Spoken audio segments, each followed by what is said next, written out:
everyone and welcome to this video. I'm just going to go through 5 books that I have read recently and give you a bit of information about the stories involved in them, and then give you my personal rating for how much I've enjoyed the book. So let's go. The first one is A Rural Affair by Catherine Elliott. So this one is about a young woman in her 30s called Poppy, and her husband is killed in a freak accident. She feels quite guilty after his death because of the weight that's been lifted off her shoulders. She wasn't in a happy marriage. She kind of felt a little bit controlled. So without him being around was just like the chains being taken off and she can finally do what she wants. So she was getting on with her life, and her friends and her family were happy to see that. They didn't think, oh, she's moved on too quickly. They were just pleased to see that Poppy was coping without her husband. That is until a woman turns up on her doorstep and reveals to Poppy that she was actually Phil's lover. Upon hearing this news, Poppy is absolutely devastated, more because they were both in an unhappy marriage, and she keeps thinking to herself, why did Phil keep this up? Like, all this time we were both unhappy when we could have separated and potentially been happier with other people. So she becomes depressed. She doesn't really look after her kids very well. She takes them to school and they're wearing the same clothing. So then, like, the teachers, her friends, her family become really concerned about her well-being. And in Poppy's efforts to reassure them and let them know that she is well, she ends up making a few like hysterical, embarrassing situations for herself, which is just all part of the story and leads to the love interest. And that is pretty much it for this book, which then leads me on to my rating. I only give this like 1 star out of 5 because I personally did not get much enjoyment out of this book.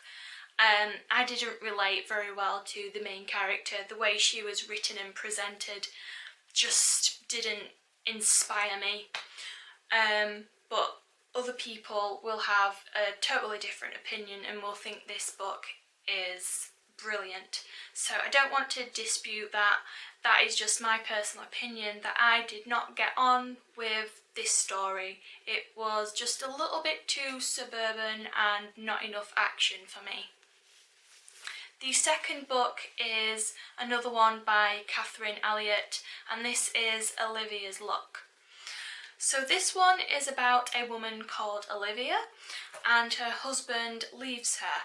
It's out of the blue. She's literally on her landing deciding what colour she's going to put on the walls because she's decorating, and her husband returns home, packs his stuff and says, I'm going, I'm leaving. And she's just like, what? Because it's a total shock to her. She's got to deal with this. She's got builders in her back garden who are living in a caravan because they're restoring the home that they're currently living in. So he's just totally upped and left, and she's got to deal with everything.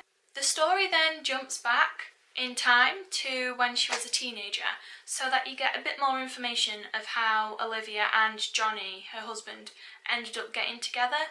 And you need that information because of the other characters that are involved in the story for you to know how they fit in. And there's a bit of a twist because I thought that she would end up with a few of the males involved in the storyline, and I was quite surprised to find out that she didn't end up with any of the ones that I thought she would. But it's a really amusing and well written story. I did enjoy it, and the characters are really out there and a little bit crazy and funky, and that just gave it a bit more life. The other twist that is involved in the story is when you find out a bit more information of who Johnny has left Olivia for, and then the reasons for him breaking up one marriage and going to another family. It all comes to light. So I found it really interesting. Like after every chapter there was like a tiny bit of a cliffhanger, and it just kept me wanting to read it and get to the end and find out exactly what was going on. So I did enjoy this book. I would give it 2.5, maybe 3 stars. It's not one that I'd be in a rush to read again, but I did enjoy the storyline. So for me, I think that means that if I don't like one book written by an author, not to just totally rule them out, to keep trying more of their books because there might be one that I do enjoy. The other book that I've also been reading by Catherine Elliott is The Old Girl Network. This is about a young girl called Polly. She's in her early 20s and she works for a business in the city that she's not very good at, and she doesn't enjoy it and she hates her boss. She's also got a boyfriend who is very, very terrible. He doesn't treat her very well, and her friends keep telling her to just get rid. One day while she's travelling to work, a gentleman approaches her, asks her out for a meal, and while they're having their meal, he then discloses to her that he would like Polly's help to find his fiancée. She takes pity on him and agrees to look for his fiancée. So she ends up on this kind of wild goose chase looking for this man's fiancée. When she finally finds her, which is Rachel, Rachel's story for why she fled is totally different to the one that the guy gave. So because of that, Polly has to take the woman and just flee. More people become involved with trying to keep Rachel safe, and Polly's boss actually gets involved because he's got a house out in the country. He says, look, I've got this house, I'm not using it, go there. I can't really tell you too much after that point because then it gives away the full story, and I don't want to give the full story away in case you're finding that it might be something that you're interested in reading. I don't want to take all the twists and turns and tell you what they are to take away the enjoyment that you'll get from reading it. So I will give this book maybe 2.5 stars. I did enjoy reading it. The main character I got along with. She was well written. Apart from she is the biggest liar.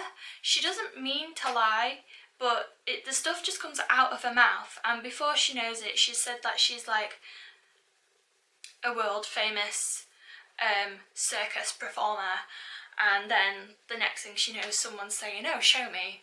So I found those parts in the story when she was constantly lying and they were outrageous lies a bit difficult to put up with, but I did enjoy the story. The characters again were very good. I'm going to move on to a different author now. I've got Victoria Aveyard and Red Queen. So this one is about a young girl of 17 called Mare, and it's like a made-up country, a made-up world, and they have powers. So there's 2 different blood groups. There are Reds who don't have any powers, and they are like the poor, the main workers, and then you've got the Silvers who do have powers. Mare is trying to avoid being sent to the army. Once you become 18, you have to go into the army if you don't have employment. So she's trying to find a way that this doesn't happen. And while she's doing that, she ends up getting involved with royalty. They discover that she has got red blood, but it's mutated so that she now has powers. And the royal family want to keep that a secret so that it doesn't come out that Reds are now as powerful as the Silvers. So she's kind of in house arrest. There's a twist at the end, so she doesn't just escape on her own. There is someone else with her who also has to flee for his life.